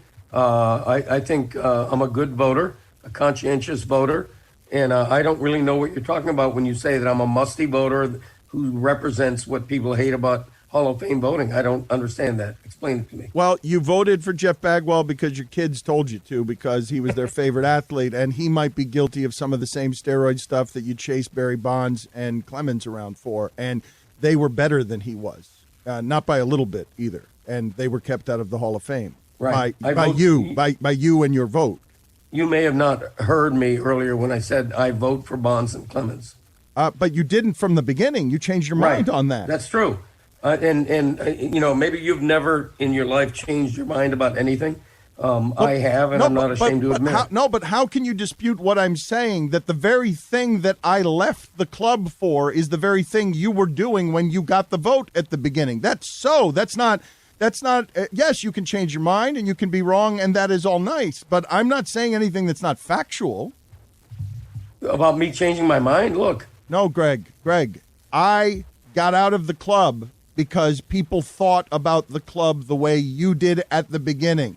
You got your vote in the club and you voted for Bagwell with an inconsistency and a hypocrisy that wasn't applied to guys you were keeping out, like Barry Bonds, who was a good deal better than Jeff Bagwell. You were what I was objecting to. I'm not trying to be mean. I'm trying to explain it to you so you understand that what's objectionable about what I'm saying. It's factual.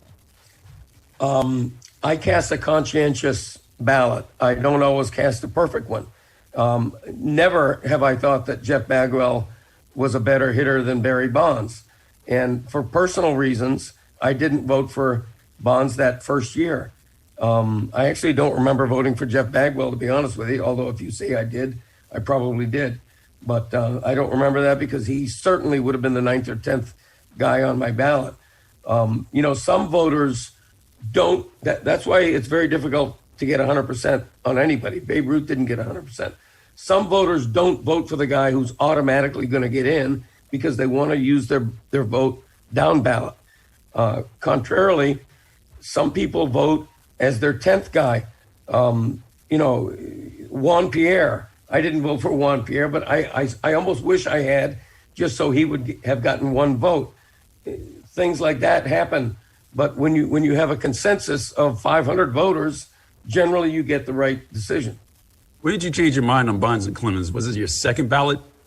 I believe it was. I think I voted for Bonds and Clemens. Is there a record of this? Since you say you make your ballot public, I'd really like to know whether you spent several years in this position, because the reason you were asking that question as a joke on our show is because we were making fun of you for what felt like to me years of this position. I think you're looking back on it more favorably to yourself now because you've chosen the right side of history. Do I have this wrong? Is there a possibility that I have this right, that it's been 4 or 5 years where you were voting against Bonds and you simply don't remember? No, that's incorrect. It is incorrect. Greg Cote first voted in 2014 for Bagwell, Glavine, Maddox, and Thomas. 2015, he voted for Bagwell, Biggio, Bonds, Clemens, Garcia-Parra, Johnson, Martinez, Mussina, Sheffield, and Smoltz. So it was a 1 year. It was one year where you got it wrong, and then you corrected your mistake because you are a heroic voter and a fine person and an upstanding, noble keeper of the Hall of Fame. Thank you. This is the Dan Le Batard Show with the Stugotz podcast. Amin El-Hassan has just popped into the chat here. I did not realize his suspension without pay was over. Has it been 2 weeks already? He is here as part of the pirate ship.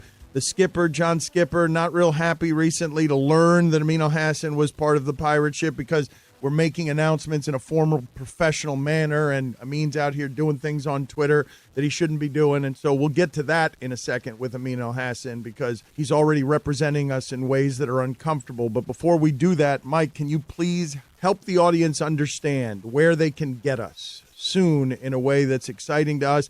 If the engineering works, if your optimism and hope are rewarded, because we can find ourselves with a television simulcast of what we're doing, possibly, maybe, if the engineers get it right, by what day?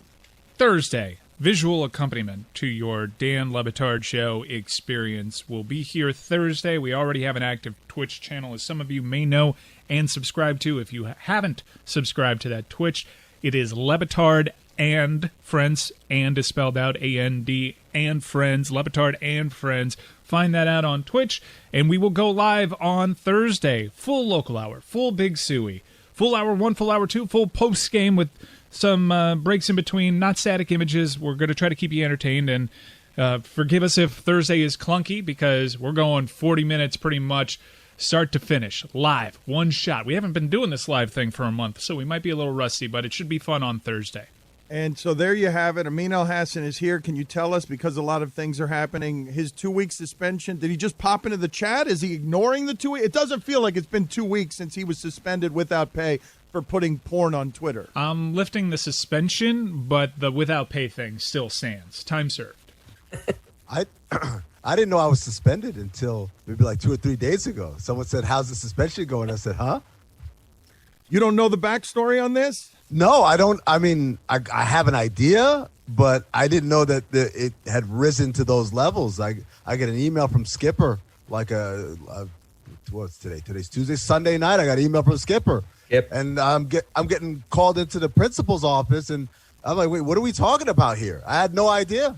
So you've got a situation where he's already in trouble, Mike. He's not being paid by us. He just shows up one day, tears up his ESPN contract because he's the only ESPN voice that we can borrow because he tore up his contract. But nobody's making any announcements. Nobody knows what this company is or who we're hiring. And Amin can't be the first hire just because he tore up his contract. We got people lined up outside the door who want to be hired. He announced it to us that he was joining the pirate ship, which means I can't really police him when he does something questionable on Twitter. But he's a pirate. This is the problem. He's been given too much freedom. Amin, I've been talking to you about your Twitter account forever. You with maximum freedom is dangerous for everybody. You get on the pirate ship and you just chop heads off. You got a hook in one hand, you got a samurai sword in the other. We give you some freedom, and next thing you know, our CEO's got to reprimand you. Like, you're already in trouble. Everybody loves pirates until pirates start being pirates, right? Like, what did I do? I was a pirate. Oh, I'm sorry. I didn't follow orders and wear a nice little suit. I'm a pirate. This is what pirates do. They're not warm and cuddly. Have you ever watched any pirate movie? Man, these guys are bad guys. Put it on the poll, Guillermo. Did you ever know a pirate to make a porn joke? Because what I think of pirates and the movies, that's not something that I associate. I do not associate pirates with porn, although I have been known to pirate some porn. Hey, first of all, I've never heard of a chivalrous pirate. Let's throw that out there, one. But two, I did not do anything. I did not post anything pornographic. I don't know what people are talking about. I posted a GIF of Spider-Man shooting his web, and the web landed somewhere. I don't believe that that's what happened there. I believe that I don't even know what happened with our Reddit guy. You're arguing with him. Regardless, please represent us in a way that suggests that you know that you're representing us. Yes, King George, I shall. Pirates were riddled with venereal disease. I don't think of pirates as porny. Do you? Put it on the poll, Guillermo, at Le Batard Show. Do you think of pirates as porny? Can you help us, please, on Bradley Beal? I mean, because we were talking before about Bradley Beal and whether you can be a great player if you're – how great a player are you if you're really great all the time but your teams always stink? Bradley Beal, the assessment on him is what? I think there's a couple of things, Dan. First, you start off with, is he LeBron, Kevin Durant, that level? No, he's not. So you set that aside, and you say, how can a great player be on a team that doesn't win. And I think the big thing you're talking about, which is something that you've talked about, I've heard you guys talk about football for the last couple of days, that's called a bad organization, right? Deshaun Watson, you guys are all slobbering all over him, but no one has stopped to say, well, the Texans weren't that good, so how good is Deshaun Watson? No, we know he's great, and we know he's put in a position where ineptitude is inevitable, pretty much.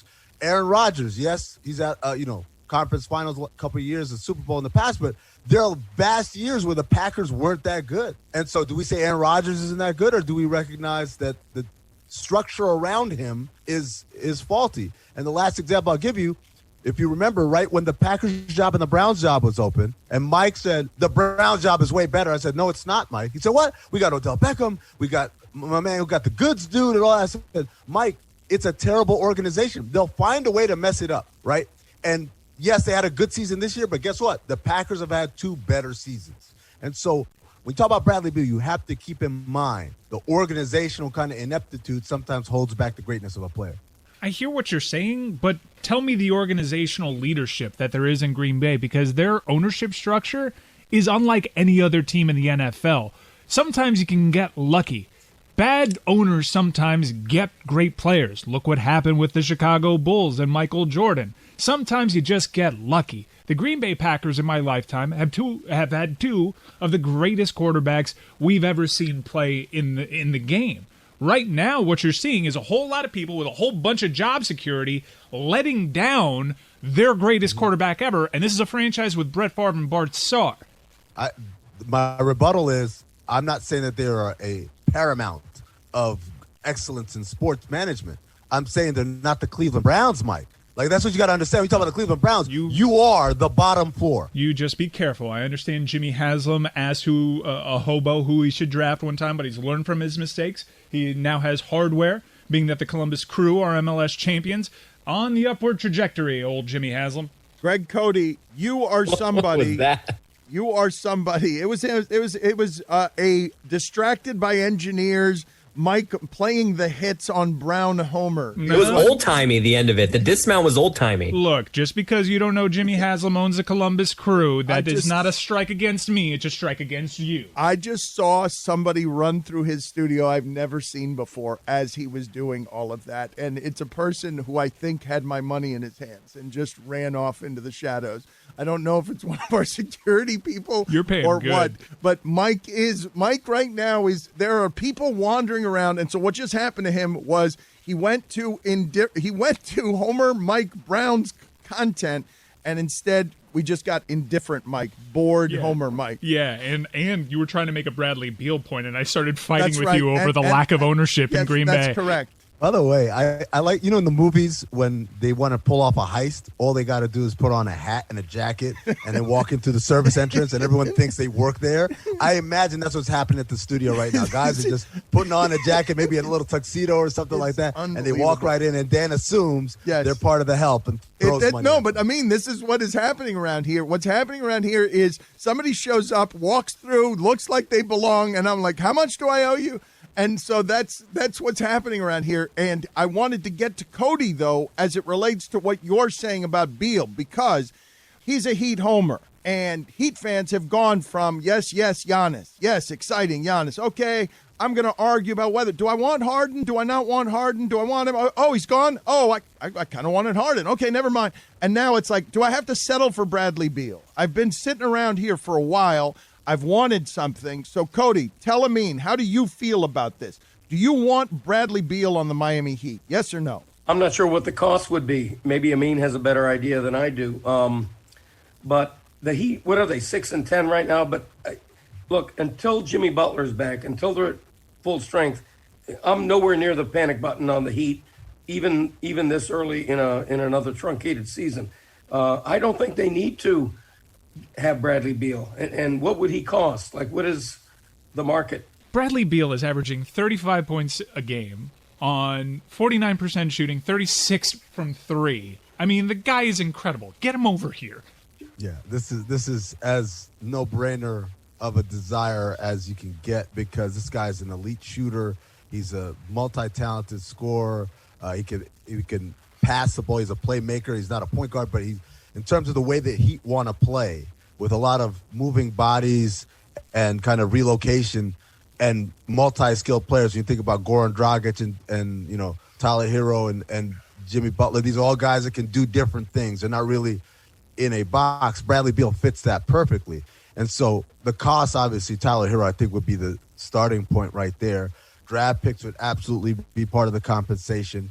And then it gets interesting from there. Does Duncan Robinson have to be part of that package as well or not? But when you talk about that, Greg, it's like I hear people like, oh, they shouldn't trade Tyler Hero. I said, what's the best case scenario of Tyler Hero? If he turns into Bradley Beal, you have hit the home run of all home runs. Or you could go get Bradley Beal right now. So it doesn't make sense to feel clingy to any one of these assets, really. Okay, but I mean, you've worked in an NBA front office. What do you give up? Be specific. If you're Pat Riley right now thinking about this, what do you give up for Bradley Beal? Do you put Duncan in there? Do you put Duncan Robinson in there? Hold on. Before you do that, Greg, I want to address, though, what do you want to get Bradley Beal for? Because this is my point. After 4 decades in journalism in this city, I feel like you still relapse into, well, I want to get someone who's a superstar, but I don't want to give up either Tyler Hero or Duncan Robinson. Can I do it for Olynyk and Kendrick Nunn? I'd be willing to do that. And this is the part I find you frustrating that way because you've learned nothing in 40 years. Well, that's not true. But there's a line to be drawn everywhere. And we talked about it earlier with the Dolphins and Deshaun Watson. You know, you present a deal and then I can have a formed opinion on whether it's a good deal or not. I mean, do they give up their backcourt? Yes or no? For Bradley Beal, do you give up Tyler Hero and Duncan Robinson? Yes or no? I think you start by saying, well, you can't have them all. And you try and see, because it's really not about the best package the Heat can provide. It's about the best package they can provide against anyone else's offer, right? You have to kind of gauge what the landscape is in terms of who else is in a Bradley Beal conversation and what are they offering. The second part of this, obviously, which should probably be the first part, is Bradley Beal's opinion matters too, right? If he says, I want to go to Miami and I don't want to go anywhere else, then that means something as well. Now, I know he's got this year, next year, and then an option on a third year left on his deal. But the reality is a year and a half is short enough time to scare away anyone who is not on his list, so to speak. So I think you're in a little bit of a driver's seat there. To me, if I'm Miami, I do a lot of either ors. Do you want Duncan or do you want Tyler Hero, right? You can have either. You can't have both. And you play that game because ultimately you're negotiating against every other deal. You're not negotiating against yourself. If we're talking about compensation for a Bradley Beal trade, should we not note the fact that the Heat right now cannot trade a first-round pick? They have to remove protections from a 2023 pick in order to trade a single first-round pick. So I don't see, when you see, you know, Drew Holiday is traded for 3 firsts and 3 swaps, and the James Harden deal just had 3 firsts and 4 swaps, how the Heat can pull off the draft compensation to do this. That's the part, Chris, where you start doing other side deals. That's why you can't throw all the players into a Beal deal, because you're saying, if you guys want picks, I got to go out and get those picks for you. And so you can't trade your own pick, but I can go out and acquire a pick and send that out. And that's the thing. The other thing is pick swaps. Yes, you can't send your pick.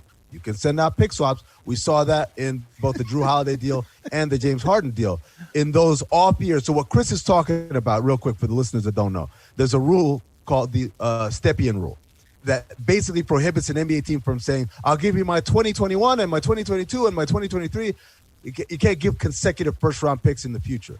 So the way they do it is they may go every other year. So the workaround for this, in order to provide compensation, is you offer the pick swap in those off years. And that's one way to go about it, Chris, to get around that. The other way is let me go out and buy some picks for you, buying by trading some of these other things. Maybe it's Goran Dragic. Maybe it's Andre Iguodala. Let me go get picks so I can give these to you as well. Chris Cote, I don't know if his father knows him well enough to see what just happened to him during that segment, but he, as he elbows his way up the corporate ladder, and Chris Whittingham has arrived, just sort of untangling some draft compensation stuff that Chris Cote couldn't quite understand. Are you serious? You mean he made this segment boring, talking about draft picks and compensation? And get over yourself.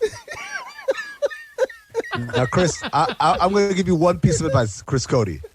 This is how you can even the score here. You see what Chris has? He's got glasses on. You get glasses, Chris. Dan will respect you more. He'll think you're a lot smarter and you're giving more nuanced questions. Just go get you a pair of spectacles. He also said it with a mask on. Like, we get you. You're super safe. You're the COVID safe guy, wearing a mask everywhere, talking on air with a mask.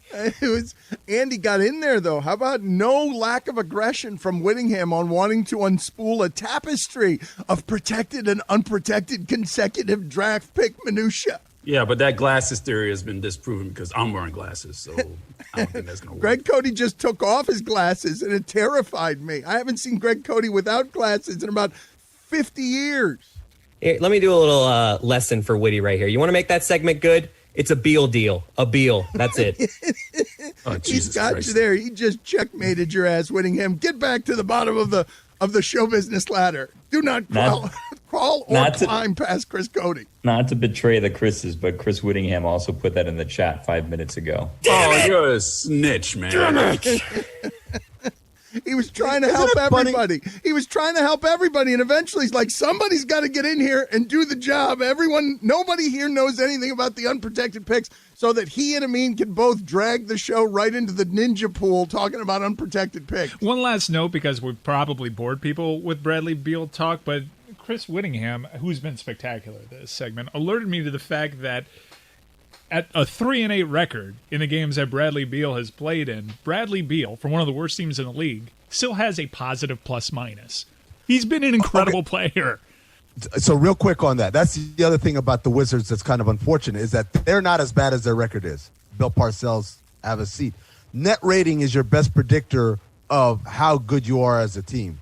The Wizards' net rating up until that San Antonio loss that was pretty big was like around -1.5, which would be a team that should be hovering around 500. Instead, they've had the second worst record in their conference. They've had a lot of close losses due to like lack of execution in the game. So they're not quite as bad as they look. Hold on. Before you go down that path, I want to bring in Greg Cote, who is no longer wearing glasses. Are you guys as weirded out by this as I am? Because Greg without glasses looks much differently. Greg, Amin El-Hassan knows basketball. And we did not play that imaging. We need to play that imaging because we got it in part of the negotiations with ESPN. It was important to us. I wrestled it away from ESPN so that we can have this in the event that one day maybe we'd be able to work with Amin again. Wrestle. Time to talk basketball. Amin knows basketball. He'll teach you basketball. Expert in basketball. Amin El-Hassan does know basketball. He just hit us with net rating. Net rating is not exactly an advanced metric, but it is something that I would believe Greg Cote to not be familiar with and to also rail against. So he just told you a better measurement is available to you, Greg Cote, of net rating than the standings on what a team is. How did you absorb that information? Because I felt like you were just nodding your head and totally ignoring him. Well, nobody respects Amin El-Hassan's basketball knowledge like me. That's why he's been one of the few 3-time guests on my own podcast to talk hoops and other stuff. But the only team in the NBA that should have a net rating is the team in Brooklyn because they're the Nets. Give me the plus minus. That's all I need. You're outscoring the other team by 5.6. That means you're pretty good. You're being outscored by 3.2. Not so good. That's all I need. Plus minus. Not plus minus. Now, Whitty, on the other hand, was like touching himself during that net rating talk. All right, that was point differential. Don't talk about touching yourself about Amin El-Hassan or we'll get in trouble with the CEO again. Ron Magill has come into the room, into the Zoom. We will get to him in just a moment. But I want to have this conversation seriously because, I mean, who are the teams in the league, just according to net rating? Who are the teams in the league right now that we're getting it wrong on? Because both conferences are totally flat. Nobody is standing out other than the Lakers. So what is it that you're making of all of that? So I'll give you an example from the other end of the spectrum. The Oklahoma City Thunder are 7-9, and everyone's saying, oh, they're doing it again. They're in the mix. Like last year, you guys counted them out, and they're scrapping their way to a 500 record. But their net rating is somewhere in the neighborhood of -7, which is equivalent to a team that is one of the worst teams in the league. So Oklahoma City is a team that when they win by small margins, but when they lose, they're being demolished. This is a team that is a bad basketball team. No disrespect to their coaching staff or to their players. They're just not good. And sooner or later, that's going to catch up to them. They're going to have one of the worst records in the league this year. Ron, is there an animal comparison to the Oklahoma City Thunder in the animal kingdom? An animal that a lot of people think is good. You've been blasphemous before on the subject of the bald eagle, blaspheming against American patriotism and freedom. It wasn't blasphemous, Dan. I was just stating a fact that the bald eagle would just as soon feed on something that's dead, carrion, or go to a garbage dump as it would to go catch its own food. That's all I was saying. It's basically a vulture with a good PR agent. Beautiful bird, majestic bird, but it's an opportunist, man. You know, it's like you. If you have to go hunt your food or you had someone just serve it to you on a nice plate, which way would you go? So Ron Magill, clearly anti-American, a buzzard with a good PR agent. Yeah, it really is. I mean, bald eagles, that's right, Billy. Yeah, just totally. I mean, it sounds like a bald eagle is emblematic of America, doing what it needs to do to get by, survive. Yeah. And Ron is here, let's go have some steak and shrimp, surf and turf. Oh, well, no, wait a minute, Billy. Listen, guys, the bald eagle has got two options. Any one of you guys, you have two options. You're going to have to go out and hunt your food. You got to go chase it down. You're going to have to go prepare it all yourself. Or you're going to have, or you're going to have it handed to you on a silver platter. Okay? It's going to be handed to you on a silver platter and you can just eat it in front of you. Which way are you going to go, guys? Let's be honest. Come on. I'm just trying to be an honest person here. It's a beautiful bird. It's a majestic bird. I wouldn't want to try to hand grab one. They have powerful talons, a powerful bill. They're great. But they're opportunists, as we are as Americans, okay? We take the best advantage of an opportunity. So, in effect, it's a compliment. Just because you call it a vulture with a good PR, there's nothing wrong with vultures. They're important birds. They play a huge role in keeping us safe by eating dead organisms so there's no passing on of diseases and bacteria and things like that. So stop making assumptions by what I call something. Guillermo, put it on the poll, please. Is there nothing wrong with vultures at Le Batard Show? Keep an eye on your phone there, Greg Cote and Magill. We can't have it going off during a segment again. Is there someone else other than the bald eagle that you would point to and say, a little bit overrated? Oklahoma City Thunder, not as good as you think, as an animal as you think. Well, I bring it up. I hate to bring up another bird, but we've talked about it before. An owl. People look at an owl and they think the wise old owl, such a smart bird. When in fact it is one of the least intelligent of the birds. Now, I do never use a word like stupid or idiot. Dumb. Those are words that you use. The owl is an idiot. The owl is an idiot. See, Dan, that's wrong. That's wrong. You get into the name calling thing. That's all wrong. It is not a very intelligent bird. It has incredible physical abilities, eyesight, hearing, but these things are what kind of take away from its intellectual ability.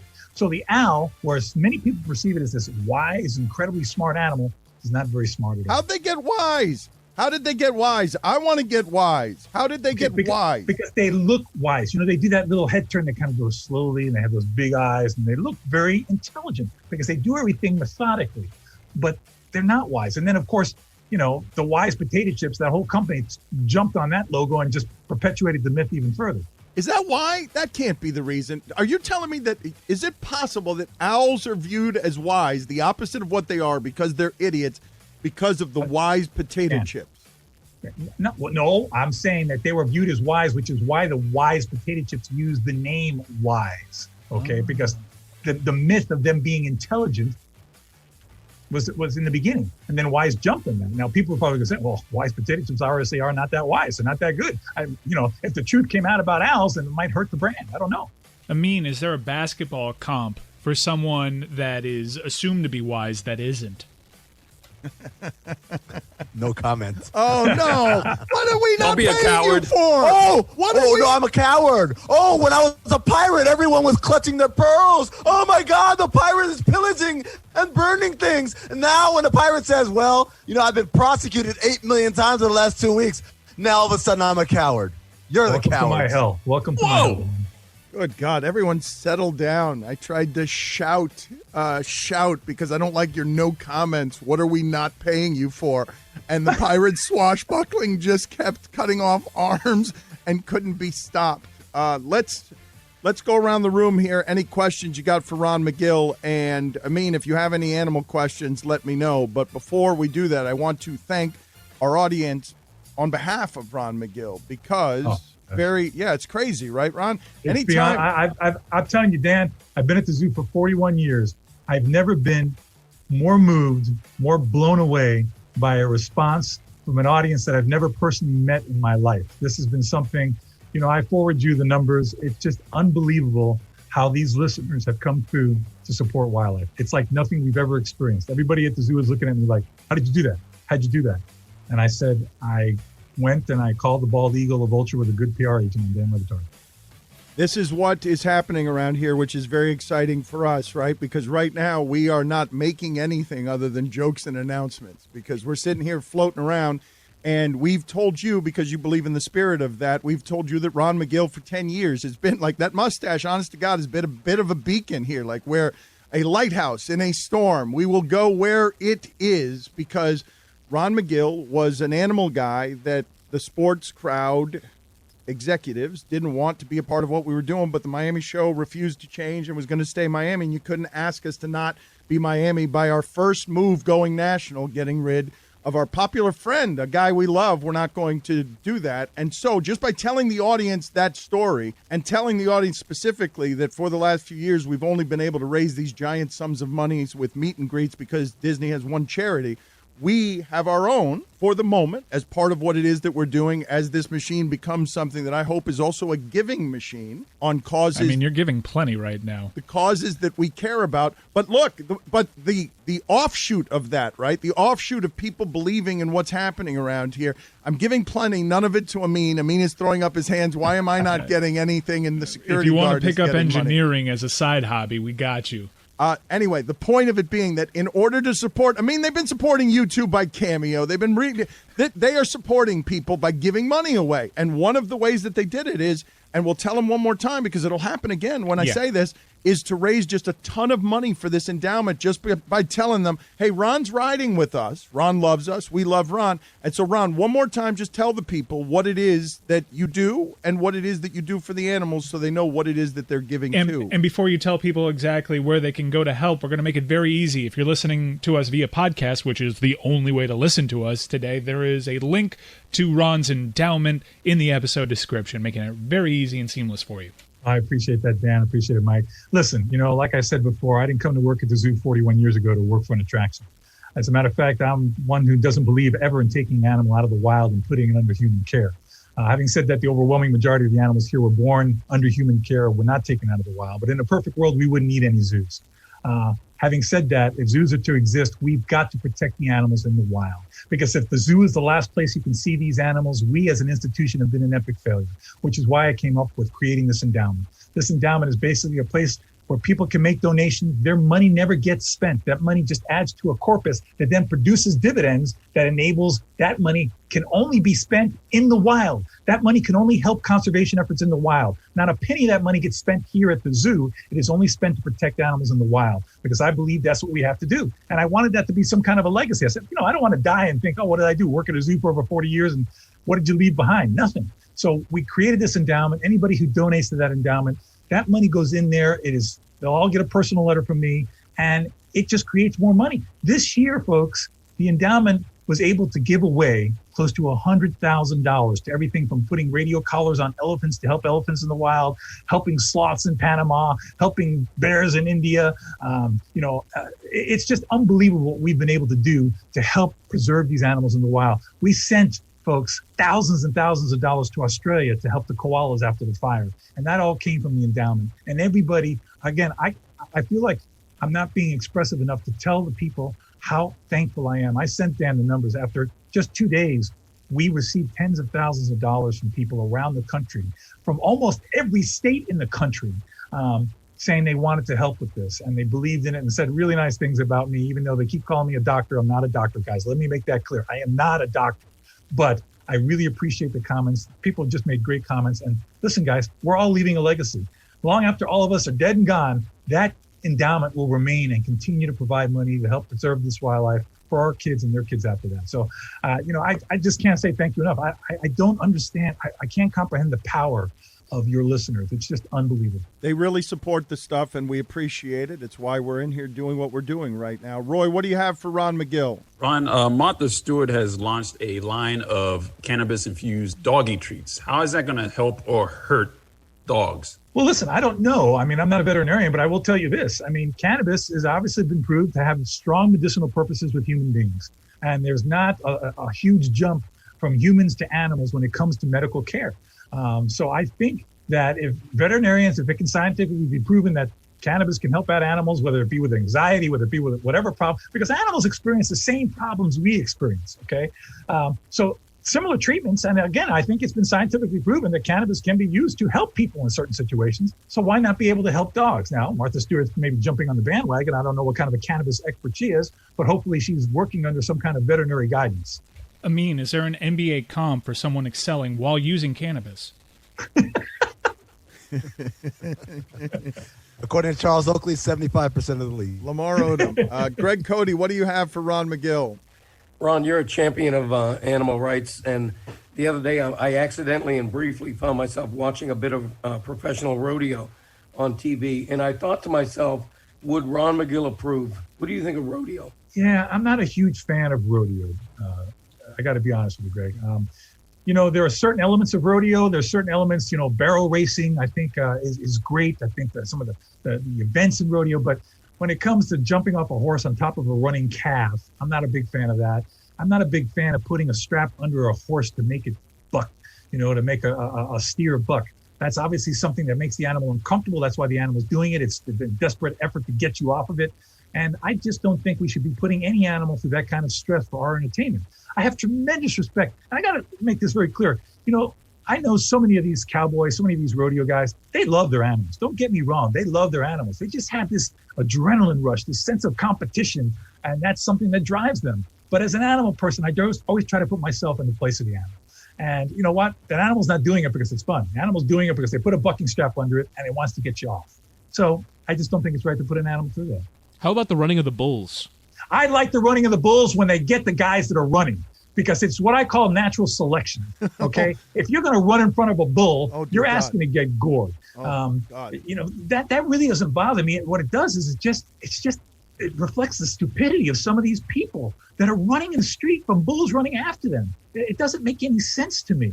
But again, and I feel terrible saying this, but every time I see a bull get somebody, I go, yeah, all right, I'm rooting for the bulls. Yeah, you are. And that's bad. I think I've been skewed that way, and I apologize for that, because I should never do that. I should never root for anybody to get hurt. And I guess deep down inside, I really don't want anybody to get hurt. And yet that human side of me is sitting there. Yeah, you wanted to run in front of the bull? You deserve to get one right up the butt. This is what? This is what, baby. This is why you are a PETA zealot. That's what's happening right there. No. Oh, hey, no. Zealot. I am not a PETA zealot. Okay, if there's a roach in my house, I step on that roach, bro. That roach is dead. I don't like roaches, and I have no reason to ever keep one alive in my house. You come in my house as a roach, you're going to die. Okay, you come in my house as a rodent. If I can't get you out safely, and I got to think, you're not living in my house with me. I'm sorry, you're going to die.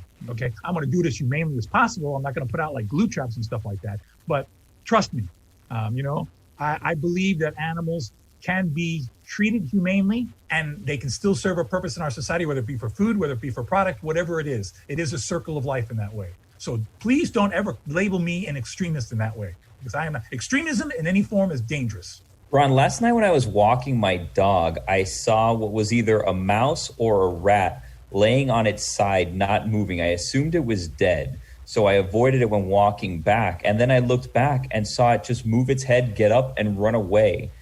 Do mice or rats fake death, I guess, if they're threatened, or was it possibly injured, or was it asleep? What was happening there? No, it was probably rodenticide. It probably got poisoned.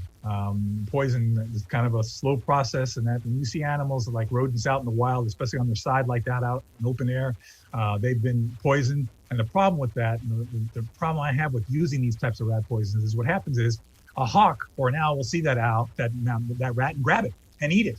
And then that rodenticide is transmitted to the owl and the hawk. And I cannot tell you how many birds of prey we get at our rehabilitation facilities here in South Florida every week that have been poisoned by eating rats that have been poisoned. So people need to really think twice before they're putting out these poisons, because it goes all the way down the food chain.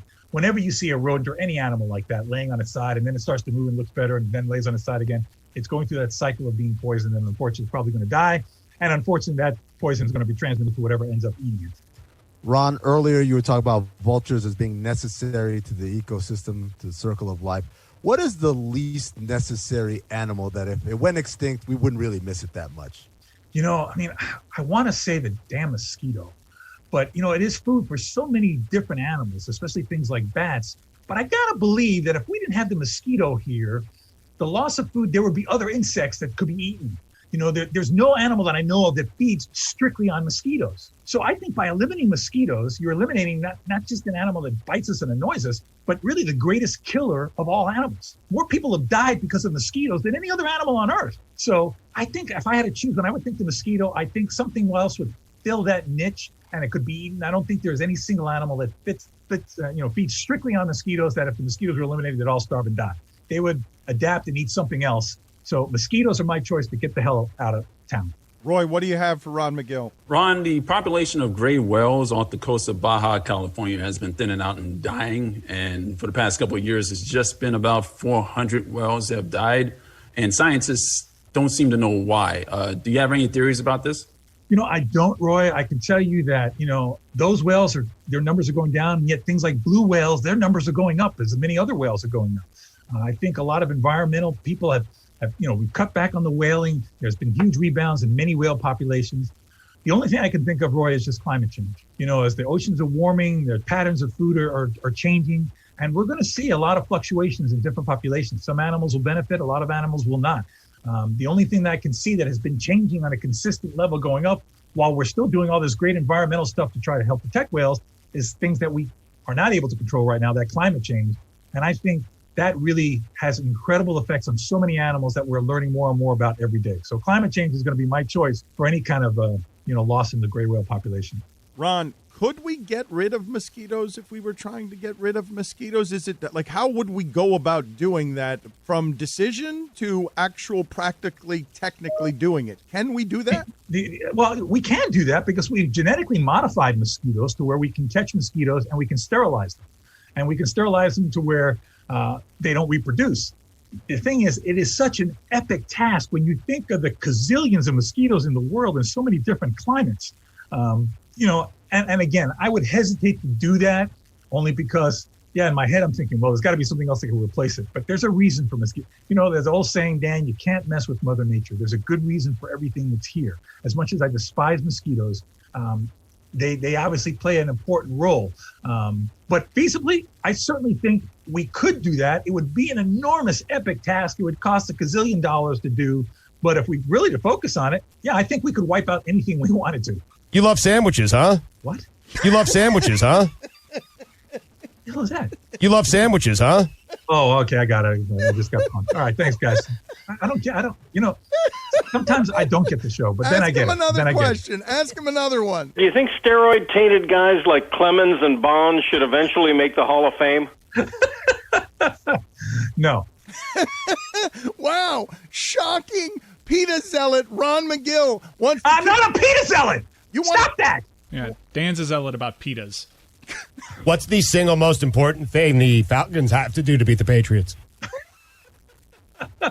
I guess you got a deck. You just punch a button. Ron, thank you for being... Well, now if we had it... You're on to us. If we just had a deck, you'd just hear from Goat Piss Mike. You would have... If we had a deck, we would have... I miss him. Well, I miss that. Chris, aren't you trying to reach Ghost? Haven't you been in contact lately with Goat Piss Mike? Oh, Billy, me and Roy are interviewing him today. You guys are the bomb and a bag of chips, man. Wait a minute. What? What was that? And a bag of chips. What was that? Thanks, Ron. Wise chips. Ron, all right. All right, Ron, thank you for being on with us. Have a good day, guys. Take care.